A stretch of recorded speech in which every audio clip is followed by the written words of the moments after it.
മർക്കോസിൻ്റെ സുവിശേഷം പറയും, കർത്താവ് ഫിൽട്ടർ ചെയ്താണ് ആൾക്കാരെ എടുക്കുന്നത്. എങ്ങനെ അരിച്ച് നോക്കിയാണ്. എന്താണ്? അവിടുന്ന് തനിക്ക് ഇഷ്ടപ്പെട്ടവരെ. അടാ പ്രശ്നം ഇല്ലേ?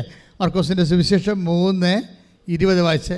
20ആണോ? അതെ, 3:20 അല്ലല്ലോ, 3:13 വായിച്ച്. ശ്രുതികട ഹല്ലേലൂയ ഹല്ലേലൂയ ഹല്ലേലൂയ ഹല്ലേലൂയ. മർക്കോസ് 3:13. പിന്നെ അവൻ മലമുകളിലേക്ക് കയറി. പറഞ്ഞേ, പിന്നെ അവൻ മലമുകളിലേക്ക് കയറി തനിക്ക് ഇഷ്ടമുള്ളവരെ അടുത്തേക്ക് വിളിച്ചു. ഇവിടെയാണ് പ്രോബ്ലം. ഇത് ഇസ് എ പ്രോബ്ലം, ഒരു ട്രാജിക് പ്രോബ്ലമാണ്. ഇവിടെയാണ് നമ്മൾ കയറി പറ്റാൻ നോക്കേണ്ടത്. ഇത് നമ്മൾ പരാജയപ്പെട്ട ഉടമ്പടി പരാജയപ്പെടും. കാര്യം ഈശോയുടെ മൈൻഡ് സെറ്റ് മനസ്സിലായില്ലേ? ഒരാളിൻ്റെ മൈൻഡ് മനസ്സിലാക്കിയാൽ പിന്നെ എളുപ്പമാണ് ഗെറ്റ് ത്രൂ. ഇവിടെ എന്താ പറയണത്? അവൻ മലമുകളിലേക്ക് കയറി. പിന്നെ എന്ത് ചെയ്ത്? അവിടുന്ന് അവിടുന്ന് തനിക്ക് ഇഷ്ടപ്പെട്ടവരെ തൻ്റെ അടുക്കിലേക്ക് വിളിച്ചു. അപ്പോഴേ ഇപ്പം വിളിയായി. ആരെ വിളിച്ചിരിക്കണത്? ഇഷ്ടപ്പെട്ടവരെ. ഇവിടെ നമ്മൾ വളരെയേറെ തന്ത്രപരമായിട്ട് സമീപിക്കേണ്ടതാണ്. ആരാണ് ഇഷ്ടപ്പെട്ടവരെ, എങ്ങനെയാണ് ഇഷ്ടപ്പെടുന്നത്, അതെല്ലാം നമ്മൾ അറിയണം. എന്നാലേ ഇതിൻ്റെ അകത്ത് വളരെ ഈ പത്മവ്യൂഹത്തിൻ്റെ ഉള്ളിൽ കയറി പറ്റാൻ പറ്റത്തുള്ളൂ. ക്രിസ്തുവിൻ്റെ സ്നേഹത്തിൻ്റെ ഉള്ളിൽ നമ്മളൊക്കെ പറയും, യേശുവിൻ്റെ തിരുഹൃദയമേ എൻ്റെ ഹൃദയത്തെയും അങ്ങേ ഹൃദയം പോലെ ആക്കണമേ, എന്തെല്ലാം തരം പ്രാർത്ഥനകളാണ് നമുക്കുള്ളത്. പക്ഷേ ഇതിൻ്റെ സത്യാവസ്ഥകൾ അറിയാതെ ഈ അധരം കൊണ്ട് ഇങ്ങനെ വൈകാരികമായിട്ട് കണ്ണീരിട്ട് കാര്യമില്ല. ഇവിടെ ഒരു ഇഷ്ടപ്പെടുക എന്നുള്ള ഒരു പ്രോസസ്സുണ്ട്. ആ ഇഷ്ടപ്പെടുന്ന എന്തിനാണ് ഇഷ്ടപ്പെട്ടിരിക്കുന്നത്? 3:14 വായിച്ച്. തന്നോട് കൂടെ ആയിരിക്കുന്നതിനും സദാഭിഷേകം. അല്ലാതെ IELTS പാസ്സായി കഴിഞ്ഞിട്ട് അത് അവിടെ പോയി ജോലിയും കിട്ടി പിന്നെ കല്യാണം കഴിച്ചിട്ട് ഗുഡ് ബൈ പറയാനല്ല, തന്നോട് കൂടി ആയിരിക്കണം. ഇത് ആദ്യമേ നിങ്ങൾ ധാരണയിലെത്തണം കർത്താവുമായിട്ട്. ഇതൊരു സീരിയസ്, അല്ലാതെ ഒരു ഷോർട്ട് ടൈം ബിസിനസ് അല്ല. ഷോർട്ട് ടൈമിലാണ് നിങ്ങൾ ഉദ്ദേശിക്കണമെന്നുണ്ടെങ്കിൽ, നിങ്ങളുടെ കാര്യം കാണുമ്പോൾ ഗുഡ് ബൈ പറയാനാണ് ഉദ്ദേശിക്കണമെന്നുണ്ടെങ്കിൽ നിങ്ങളെ ഇഷ്ടപ്പെടണമെന്നൊരു നിർബന്ധവുമില്ല. ക്ലിയർ അല്ലേ? മരം അറിഞ്ഞ് തന്നെ കൊടിയിടേണ്ടി വരും. അത് ആദ്യം ഒന്ന് പ്രാർത്ഥിച്ച്, കർത്താവായ ദൈവമേ, എന്റെ കാര്യമല്ലാതെ അതിനേക്കാൾ ഉപരി അങ്ങയുടെ കാര്യം അങ്ങയോട് കൂടി ആയിരിക്കുവാൻ എനിക്ക് ആന്തരികമായ അഭിഷേകം നൽകണമേ, ആന്തരികമായ ആഗ്രഹം നൽകണമേ, എന്നെ കൂടെ നിർത്തണമേ. ശ്രുതികടേ മരിയനോട് പണിയെടുത്തിരിക്കുന്ന ഞങ്ങൾ എല്ലാവരും അങ്ങയോട് കൂടെ ആയിരുന്നുകൊണ്ട് യാത്രയിൽ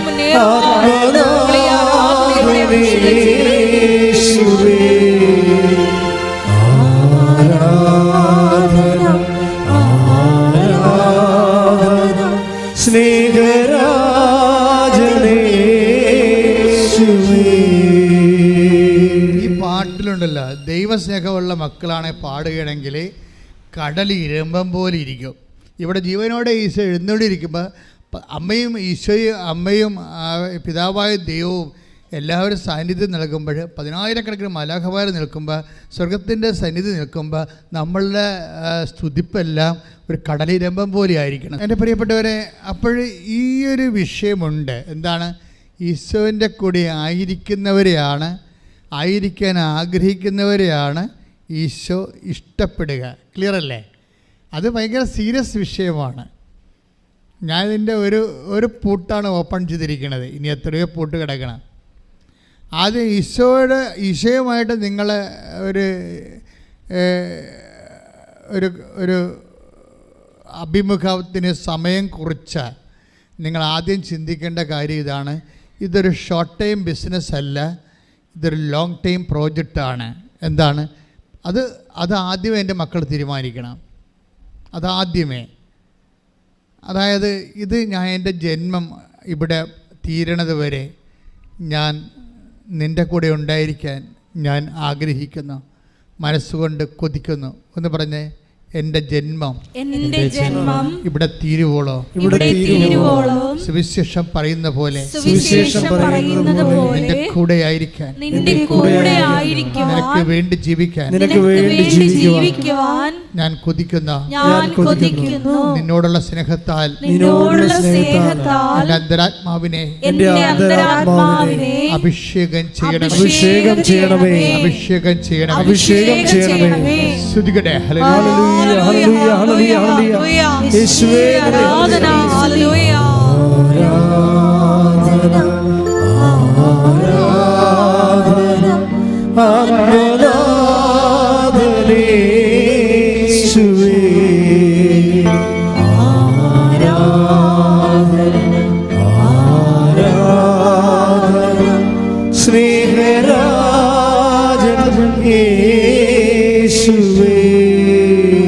നമ്മള് അങ്ങനെ തന്നോടുകൂടി ആയിരിക്കാൻ പിന്നെന്താ, ചുമ്മാ ആയിരുന്നാൽ മതിയാ?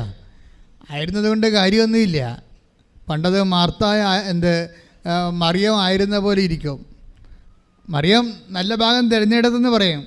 പക്ഷേ തിരഞ്ഞെടുപ്പ് വന്നപ്പോൾ കയ്യടിയെല്ലാം വോട്ടാക്കാൻ പറ്റിയില്ല. മറിയം പുനരുത്ഥാനം പ്രഘോഷിക്കുന്നതിൽ മറിയം പരാജയപ്പെട്ടു. മറിയം ഗുഡ് സർട്ടിഫിക്കറ്റ് കിട്ടിയല്ലേ? മേസൻ്റെ വീട്ടിൽ വെച്ച് മാർത്ത അവളെ സഹായിക്കാൻ വേണ്ടി മറിയത്തെ നിർബന്ധിക്കാൻ പറഞ്ഞപ്പോൾ ഈശോ പറഞ്ഞ് അവൾ നല്ല ഭാഗം തിരഞ്ഞെടുത്തിരിക്കുന്നു. That's okay. നമുക്ക് നല്ല ഭാഗം തിരഞ്ഞെടുക്കാം. നമ്മളത്തേക്ക് നല്ല ഭാഗം തിരഞ്ഞെടുക്കുന്നതും ദൈവിക ലക്ഷ്യം പൂർത്തിയാക്കുന്നതും തമ്മിൽ വ്യത്യാസമുണ്ട്. വെറുതെ വചനം, ചില ആൾക്കാർ വചനം 3 പ്രാവശ്യം എഴുതും, 4 പ്രാവശ്യം എഴുതും, ചിലർ വചനം മുഴുവൻ കാണാതെ പഠിക്കും. ഇതൊക്കെ എല്ലാം ചെയ്യാം. ഇതൊക്കെ ഒരു നല്ല ഭാഗം തന്നെയാണ്. പക്ഷേ ഇത് വർക്കൗട്ട് ചെയ്യണം. അടുത്ത കാര്യമുണ്ട്. അടുത്ത കാര്യം വായിച്ചേ, 3:14-15 വായിച്ചേ. മർക്കോസ് 3:14-15 വായിച്ചോളൂ. ശ്രദ്ധിക്കട്ടെ. പ്രസംഗിക്കാൻ അയക്കുന്നതിനും. പ്രശ്നം അതാണ്. കർത്താവിനെ കൈമാറാൻ അയക്കാനാണ് അടുത്തിരിക്കണത്. അല്ലാതെ ഇവിടെ ഇരുന്നുകൊണ്ട് പുട്ടും കടലും കഴിക്കാനല്ല. കൈമാറാൻ പോകേണ്ടി വരും, വർക്ക് ചെയ്യേണ്ടി വരും. അല്ല യേശുവേ സ്തോത്രം, ഞാൻ നിന്നെ സ്നേഹിക്കുന്നു, ഞാൻ നിന്നെ ആരാധിക്കുന്നു എന്നും പറഞ്ഞിട്ടൊരു കഥയില്ല. ഇറങ്ങി പ്രവർത്തിക്കേണ്ടി വരും. സുവിശേഷം സത്യത്തിൻ്റെ സുവിശേഷമല്ലേ? അപ്പം അഭ്യാസമൊന്നും നടക്കത്തില്ല. കൈ നനയാതെ ഒന്നും മീൻ പിടിക്കാൻ പറ്റത്തില്ല. എന്താ പറഞ്ഞ സുവിശേഷം പറഞ്ഞ് എന്തിനാ അയക്കണം നോക്കിയേ? പ്രസംഗിക്കാൻ അയക്കുമെന്ന് വെച്ച് കഴിഞ്ഞാൽ കർത്താവിൻ്റെ സന്ദേശം കൈമാറണം. അതിനാണ്. അങ്ങനെ കൈമാറാൻ അയക്കുന്നതിന് പിന്നെ എന്തിനാണ്? പിശാചുക്കളെ ബഹിഷ്കരിക്കാൻ. തിന്മയുടെ ശക്തികൾ സമൂഹത്തിൽ നിന്ന് മാറണം. കൈമാറാൻ അയച്ചാൽ പോരാ. തിന്മയുടെ ശക്തികൾ ഇടയ്ക്കിടയ്ക്ക് ഇങ്ങനെ വരും, സമൂഹത്തിൽ രൂപപ്പെട്ട് വരും. അതൊന്നും നമ്മുടെ സബ്ജക്റ്റ് അല്ലെന്നൊരു കാര്യമില്ല. ഇറ്റ് ഈസ് നമ്മുടെ സബ്ജക്റ്റാണ്. തിന്മകളുടെ സബ്ജക്റ്റ്. ചിലപ്പോൾ ജനാധിപത്യം ചില സമയത്ത് പ്രതിക്കൂട്ടിലാകും. ജനാധിപത്യം ഒന്ന് വീമ്പിളക്കി ഭരണത്തിൽ കയറുന്നവർ പോലും ചിലപ്പോൾ ജനാധിപത്യത്തിനെതിരെ വരും. തിന്മയുടെ ശക്തികൾ സമൂഹത്തിൽ പ്രബലപ്പെടും. അങ്ങനെ വരുമ്പോൾ നന്മയുടെ സത്യത്തിൻ്റെ കൂടെ നിൽക്കണം. സത്യത്തിൻ്റെ കൂടെ നിർഭയം ആര് നിൽക്കുന്നുവോ അവനെ നമ്മൾ സപ്പോർട്ട് ചെയ്യും. അത് സുവിശേഷത്തിൻ്റെ വേലയുടെ ഭാഗമാണ്. നമുക്കെന്താ നിർഭയം നമുക്ക് സംഭവിച്ചിരിക്കുന്നത് വെച്ച് കഴിഞ്ഞാൽ, ഈ ക്രിസ്തു ജീവിതം എന്നൊക്കെ പറയണത് ഏതെങ്കിലും മൂലയ്ക്കൊന്ന് കുറച്ച് പ്രാർത്ഥിച്ച് കുറച്ച് ആനുകൂല്യം കൈപ്പറ്റിക്കൊണ്ട് മരിച്ചു പോകണ എന്ത് സംഭവമാണെന്ന് ധരിച്ചിരിക്കുകയാണ്. ദിറ്റ് ഈസ് നോൺ സെൻസ്. നമ്മൾ എപ്പോഴും സത്യത്തിന് വേണ്ടി നിലനിൽക്കുകയും സത്യത്തിൻ്റെ ചേരി നിൽക്കുമ്പോഴാണ് സമൂഹത്തിൽ തിന്മ കുറഞ്ഞു വരണത്. അപ്പോൾ സത്യത്തിൻ്റെ ചേരി നിൽക്കുമ്പോൾ, നീതിയുടെ ചേരി നിൽക്കുമ്പോൾ സമൂഹത്തിൽ അടയാളപ്പെടുത്തപ്പെടും, സത്യം അടയാളപ്പെടുത്തപ്പെടും. ഇപ്പം നന്മ ഏതാണ് തിന്മ ഏതാണെന്ന് അടയാളപ്പെടുത്തപ്പെടാതിരിക്കുമ്പോൾ തിന്മ ചിലപ്പോൾ നന്മയുടെ ആനുകൂല്യം കൈപ്പരിച്ചുകൊണ്ട് അതൊരു വാല്യൂ സിസ്റ്റമായി ഡെവലപ്പ് ചെയ്ത് വരുമ്പോൾ സമൂഹം മുഴുവനും അന്ധകാരത്തിലേക്ക് പോകും. ദൈവരാജ്യം അവിടെ വെച്ച് നഷ്ടപ്പെടും. നമ്മൾ പറയുന്ന പല ദൈവരാജ്യവും ഒരു IELTS പാസ്സാകുന്നതിലൂടെ, കാനഡയിൽ പോകുന്നതിലൂടെ തീരുകയാണ് മനുഷ്യൻ്റെ. ഇതാണ് ഇവിടുത്തെ വിഷയം. അതുകൊണ്ട് മരമറിഞ്ഞ് കൊടിയിടണം. നിങ്ങൾ ഇറങ്ങി പ്രവർത്തിക്കാൻ തയ്യാറാകണം. എന്നുവെച്ചാൽ കർത്താവിനെ കൈമാറാൻ തയ്യാറാകണം. നമ്മൾ കർത്താവിനെ കൈമാറാൻ തയ്യാറായി കഴിഞ്ഞാൽ തീർച്ചയായിട്ടും ദൈവവേദന നിന്നെ ദൈവം സ്വന്തമാക്കും. ഇപ്പം നിന്നെ എന്തെങ്കിലും കൊണ്ട് ചുമന്നുകൊണ്ട് നടന്നിട്ട് ദൈവത്തെ എന്ത് കിട്ടാനാ? ഒന്നും കിട്ടാനില്ല. നിന്നെ ചുമന്നുകൊണ്ട് നടന്നിട്ട് ദൈവത്തിന് ഒന്നും കിട്ടാനില്ല. പിന്നെ വൈഷ്ണു ദൈവം നിങ്ങളെ എന്തുകൊണ്ട് ബേറെ ചെയ്യണം? നിന്നെ ബേറെ ചെയ്യണം എന്തിനു വേണ്ടിയാണ്? പ്രാർത്ഥിക്കുക, കർത്താവ് ദൈവമേ നിന്നെ ലോകത്തിന് കൈമാറാൻ, നിന്നെ ലോകത്തിന് കൈമാറുവാൻ, നിന്റെ മൂല്യങ്ങൾ ലോകത്തിന് കൈമാറാൻ, നിന്റെ മൂല്യങ്ങൾ ലോകത്തിന് കൈമാറുവാൻ, ഉയർത്തിയ സത്യത്തിന്റെ കൂടെ നിൽക്കാൻ, നീ ഉയർത്തിയ സത്യത്തിന്റെ കൂടെ നിൽക്കാൻ, നീ ഉയർത്തിയ സത്യത്തിന്റെ കൂടെ നിൽക്കാൻ, നീ കാണിച്ചു തന്ന നീതിക്ക് വേണ്ടി നിലനിൽക്കാൻ, നീ കാണിച്ചു തന്ന നീതിക്ക് വേണ്ടി നിലനിൽക്കുവാൻ, സുവിശേഷത്തിന്റെ മൂല്യം കൈമാറാൻ, സുവിശേഷത്തിന്റെ മൂല്യം കൈമാറുവാൻ എന്നെ അഭിഷേകം ചെയ്യണമേ. അഭിഷേകം ചെയ്യണമേ. ശ്രദ്ധിക്കട്ടെ. ഹല്ലേലൂയ, ഹല്ലേലൂയ, ഹല്ലേലൂയ, യേശുവേ നന്ദി, ഹല്ലേലൂയ, ഹല്ലേലൂയ. ഓരോരുത്തരെയും സുവിശേഷത്തിന്റെ സാക്ഷികളാക്കി ഉയർത്തണമേ. Hallelujah, hallelujah. അത്യുന്നതൻ നീ, നിന്നെ പോലൊരു ദൈവമില്ല.